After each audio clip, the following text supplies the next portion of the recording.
अबे ओए, 2 कौड़ी के मजदूर मल्होत्रा एंटरप्राइज कहाँ है?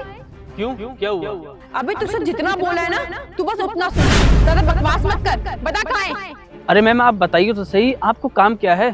अच्छा तो अब मैं तुझे बताऊंगी कि मुझे काम क्या है।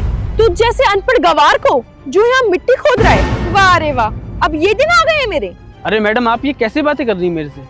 कैसे बात कर रही हूँ और कैसे बात करूँ तुझसे? तेरी औकात के हिसाब से ही बात कर रही हूँ और यही तेरी औकात है। बड़ा आया 2 कौड़ी का मजदूर।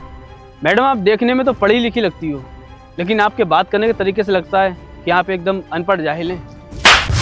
तूने मुझे अनपढ़ बोला? तेरी क्या औकात है मेरे सामने?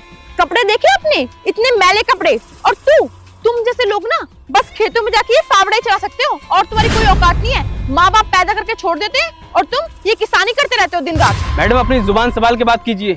रही बात फावड़े चलाने की, तो फावड़ा चलाना हमारा काम है। हम खानदानी किसान हैं। जब हम फावड़ा चलाते हैं तब जाके ये फसल उगती है, हमारे खून पसीने से। आपकी तरह नहीं खाली पढ़ लिख के और ऊपर से बस सबको सुनाने चले गए। जब हम पसीना बहा के खेतों में फावड़ा चलाते हैं तब जाके फसल उगती है, फिर आप जैसे लोगों के पेट में पड़ती है। अबे चुप रह, मैंने तुझसे ज्ञान नहीं मांगा है। तुझसे जितना पूछा उतना बता, या एक थप्पड़ और मारूं तेरे को।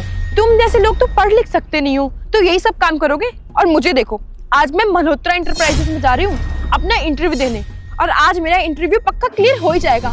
फिर तुम देखना, मैं इतनी बड़ी कंपनी की एम्प्लॉय बनूंगी और उसके बाद मौज ही मौज।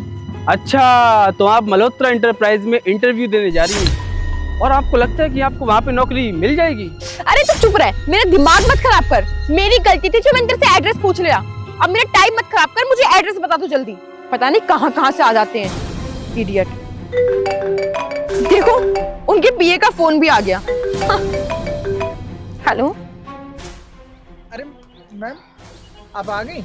हाँ जी सर, मैं तो बस पहुंचने वाली थी, लेकिन इस किसान ने मेरा टाइम वेस्ट कर दिया। मैं इतनी देर से इससे एड्रेस पूछ रही हूँ लेकिन इसने मुझे बताया ही नहीं। मैम आप सर से ऐसे कैसे बात कर सकती हैं? सर? आप इसको सर क्यों बोल रहे हो? अरे मैम सर नहीं बोलूं तो क्या बोलूं? यही तो है मल्होत्रा एंटरप्राइजेस के मालिक मिस्टर मल्होत्रा। क्या?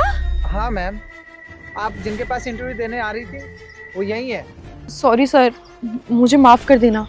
मुझे पता नहीं था कि आप मल्होत्रा एंटरप्राइजेस के मालिक हैं, वरना मैं आपसे बिल्कुल ऐसे बात नहीं करती। आई एम सॉरी सर, मुझे मेरा बर्ताव देखकर अभी जज मत करना। मैंने आपको ऐसे काम करते हुए देखा इतनी बेकार हालत में, तो मुझे लगा कि कोई किसान है, इसलिए मैंने ऐसे बात करी। बाकी सर मैं बहुत अच्छी हूँ, मैं कभी किसी से ऐसे बात नहीं करती हूँ। अभी 2 मिनट पहले आप मुझसे इतनी बदतमीजी से बात कर रही थी। क्या बोल रही थी? 2 कौड़ी का किसान, मजदूर, अनपढ़ किसान, जाहिल, खाली पैदा करके छोड़ दिया माँ बाप ने। और अब जब तुम्हें पता चला कि मैं मल्होत्रा एंटरप्राइजेस का मालिक हूँ तुम मुझसे सॉरी बोल रही हो। ये तुम सॉरी मुझे नहीं, मेरे ओहदे को बोल रही हो। तुम जैसे पढ़े लिखों की यही कमी है। थोड़े अच्छे कपड़े क्या पहन लिए, थोड़ा बहुत पढ़ के आ गए। तुम तो ये भूल ही जाते हो जिससे ये दुनिया चल रही है उसकी नींव रखने वाला किसान ही है। जिस खाने के लिए दुनिया दर दर भटक रही है उसको पैदा करने वाला किसान ही है। अगर हम किसान लोग किसानी करना बंद कर देना तो दुनिया में आधे से ज़्यादा लोग भूखे मर जाएंगे।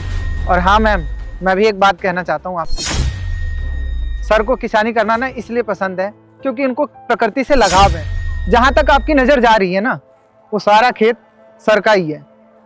Sorry sir, I am so sorry, मुझे माफ़ कर दीजिए। मैं आगे से कभी किसी के साथ ऐसा नहीं करूँगी। मुझसे गलती हो गई सर, मैं आपके आगे हाथ जोड़ रही हूँ। प्लीज़ प्लीज़ मुझे ये जॉब दे दीजिए, मुझे जॉब की बहुत नीड है सर। प्लीज़ मैं आपके आगे हाथ जोड़ रही हूँ। कोई बात नहीं, आपको सॉरी बोलने की कोई ज़रूरत नहीं है, आपको हाथ जोड़ने की भी कोई ज़रूरत नहीं है। आपको नौकरी मिल जाएगी। आप अपना रिज्यूम राहुल को दे देना। बस एक बात का ध्यान रखना, आप अपना काम ईमानदारी से करना। Thank you sir, thank you so much. मैं आपके ये एहसान कभी नहीं भूलूंगी और मैं कल से टाइम पर जॉब पे आ जाऊंगी। Thank you.